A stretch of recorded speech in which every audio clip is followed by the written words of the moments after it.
The situation unfolding right now is serious, and the details emerging from the region could have major implications. A United States military aircraft, specifically a KC-135 aerial refueling tanker, went down in western Iraq only hours ago. Early reports indicate that at least 5 crew members were on board, though some sources suggest the number could be higher.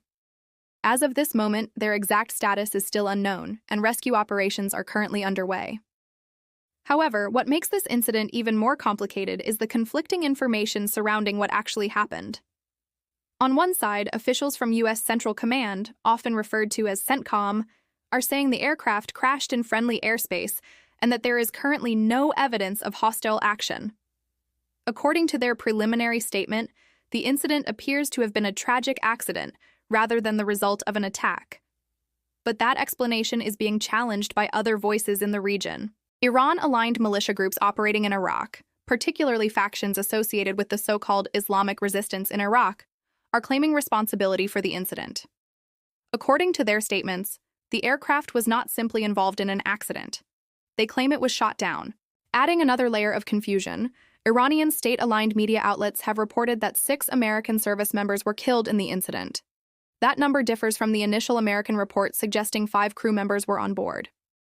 Meanwhile, spokespeople connected to Iran's Revolutionary Guard Corps have echoed similar claims, suggesting the aircraft was destroyed by hostile fire.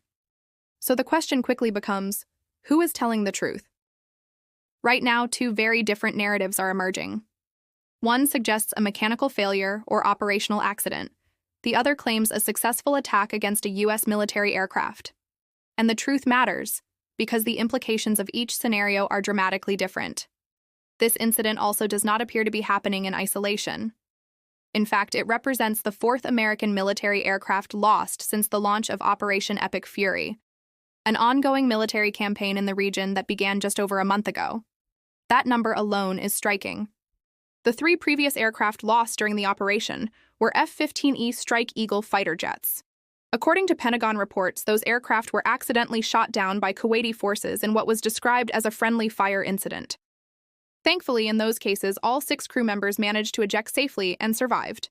Still, the fact that Allied forces mistakenly engaged American aircraft raised serious questions about coordination and communication within the operation.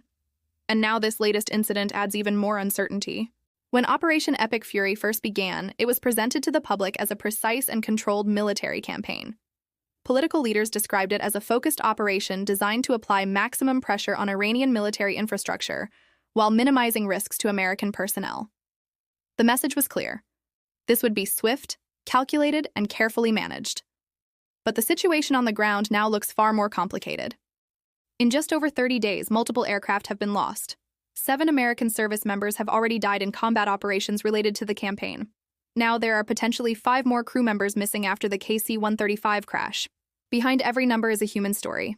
Every casualty represents a family receiving devastating news. Every missing crew member represents loved ones waiting for answers. The KC-135 itself is not a frontline combat aircraft.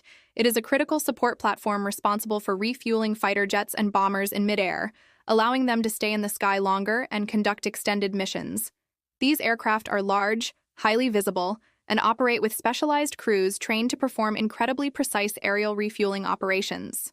A typical KC-135 crew includes a pilot, a co-pilot, and a boom operator, the specialist responsible for controlling the refueling boom that connects the tanker to other aircraft during flight.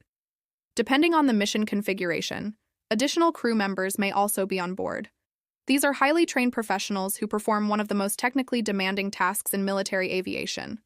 Right now, their fate remains uncertain.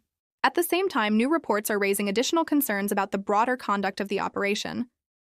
Pentagon officials have reportedly begun reassessing procedures related to minimizing civilian casualties after allegations emerged that a recent missile strike may have hit an elementary school in Iran. According to some reports, more than 160 civilians were killed in that incident, including children and teachers. Officials involved in the investigation have suggested the strike may have been the result of outdated intelligence data. If true, that revelation would raise serious questions about the accuracy of targeting information being used during the campaign. Military operations depend heavily on reliable intelligence. When intelligence fails, the consequences can be devastating, not only for civilians caught in the crossfire, but also for the credibility of the operation itself. and taken together, these incidents begin to form a troubling pattern. There was the friendly fire incident involving Kuwaiti forces. There were the civilian casualty allegations connected to flawed intelligence. And now there is the KC-135 crash surrounded by competing claims and conflicting narratives.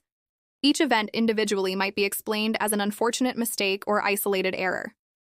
But when they happen repeatedly in a short period of time, people begin to question whether deeper systemic problems exist. Another factor complicating the situation is the information war that often accompanies military conflict.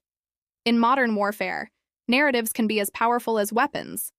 If the aircraft truly crashed due to mechanical failure or operational error, Iran-aligned groups might still claim responsibility in order to boost morale and project strength.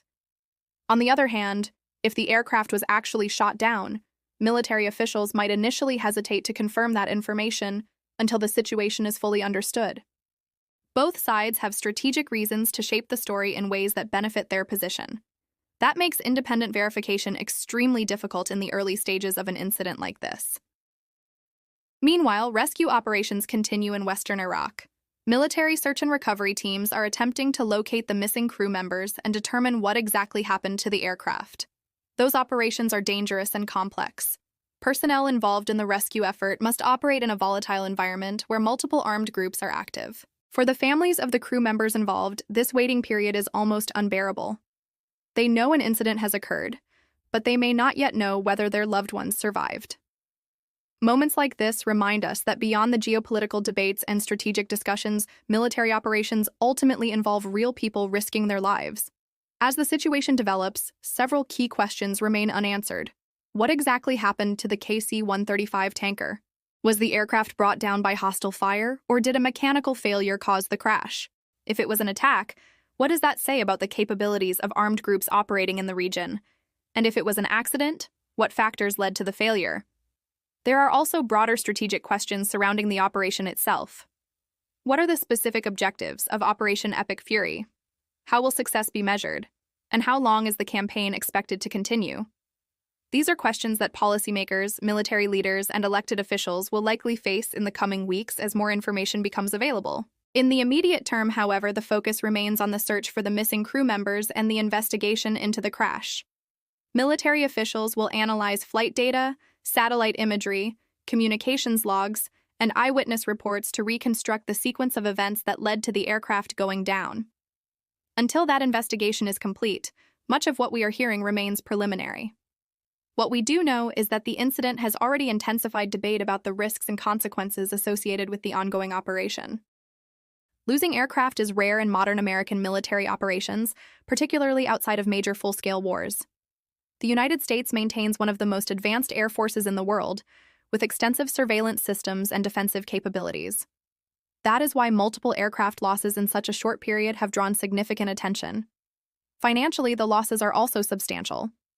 A KC-135 tanker can cost tens of millions of dollars depending on the configuration, while an F-15E Strike Eagle can exceed $100 million. But while equipment can be replaced, human lives cannot. And that reality is why incidents like this resonate so deeply both within the military community and among the broader public. For now, the most important priority is the ongoing rescue effort. Search teams are continuing to operate in the area where the aircraft went down, hoping to locate survivors and bring them home safely. At the same time, investigators are working to determine the truth behind the conflicting reports. In the coming days, more information will likely emerge.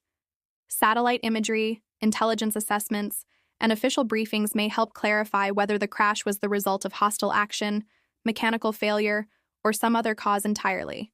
Until then, the story remains fluid. A U.S. military tanker has gone down in western Iraq. Several crew members are missing, and two competing narratives are shaping the global conversation about what happened. The next updates could determine not only the fate of those crew members, but also the direction of a broader military operation that is already raising difficult questions. For now, the world is watching, waiting for answers.